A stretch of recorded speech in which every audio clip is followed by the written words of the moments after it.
ಸಣ್ಣ ನಾಯಿ ಮರಿ ಅಲ್ವಾ ಕಚ್ಚಿದ್ದು ಅಂತ ಸುಮ್ನಾಗಿದ್ರು. ಆದ್ರೆ ಜೀವನನೇ ಹೋಯ್ತು ನೋಡಿ. ಅದಕ್ಕೆ ಹೇಳೋದು, ದಯವಿಟ್ಟು ನಾಯಿ ಮರಿಗಳನ್ನ ಸಾಕಿರೋರು ಯಾರು ನಾಯಿ ಕಚ್ಚಿದ ತಕ್ಷಣ ನಮ್ ನಾಯಿ ಅಲ್ವಾ, ಚಿಕ್ಕ ನಾಯಿ ಅಲ್ವಾ, ಮರಿ ನಾಯಿ ಅಲ್ವಾ ಅಂತ ನೆಗ್ಲೆಕ್ಟ್ ಮಾಡಕ್ ಹೋಗ್ಬೇಡಿ. ಅದರಿಂದ ಪ್ರಾಣನೇ ಹೋಗುತ್ತೆ ಅನ್ನೋದಕ್ಕೆ ಇವರೊಬ್ರು ಸಾಕ್ಷಿ ಅಂತ ಹೇಳ್ಬೋದು. ಒಂದು ನಾಯಿ ಮರಿ ಕಚ್ಚಿದ್ದಕ್ಕೆ ಟ್ರೀಟ್ಮೆಂಟ್ ತಗೊಳ್ದೇ ಇರೋ ಕಾರಣಕ್ಕೆ ಒಂದು 3 ತಿಂಗಳು ಆದ್ಮೇಲೆ ಅವರು ಸಾವನ್ನಪ್ಪುವಂತ ಒಂದು ಪರಿಸ್ಥಿತಿ ಬಂದಿದೆ ನೋಡಿ. ಯಾವ ತರ ನಳ್ಳಾಟ ಅಂತ ಅಂದ್ರೆ, ದಯವಿಟ್ಟು ಯಾರಿಗೂ ಈ ತರ ಪರಿಸ್ಥಿತಿ ಬರಬಾರ್ದು ಅಂತ ಹೇಳ್ಬೇಕು. ಅದಕ್ಕೋಸ್ಕರ ಯಾರೇ ನಾಯಿಗಳ ಕೈಲಿ ಕಚ್ಚಿಸ್ಕೊಳ್ಳಿ, ಅದು ಮನೆ ನಾಯಿ ಆಗಿರ್ಲಿ, ಹೊರಗಡೆ ನಾಯಿ ಆಗಿರ್ಲಿ, ದಯವಿಟ್ಟು ಟ್ರೀಟ್ಮೆಂಟ್ ತಗೊಳ್ಳಿ.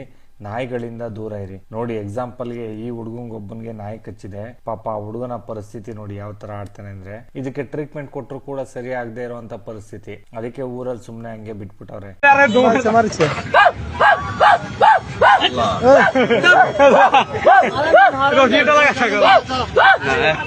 ನೋಡಿ ಯಾವ ತರ ಇರುತ್ತೆ ಅಂತ. ಅದಕ್ಕೋಸ್ಕರ ಹೇಳೋದು, ದಯವಿಟ್ಟು ಮಕ್ಕಳುಗಳನ್ನ ಆಚೆ ಕಡೆ ಬಿಡ್ಬೇಕಾದ್ರೆ ಹುಷಾರಾಗಿ ಬಿಡಿ. ಬೀದಿ ನಾಯಿಗಳೇನಾದ್ರು ಕಚ್ಬಿಟ್ರೆ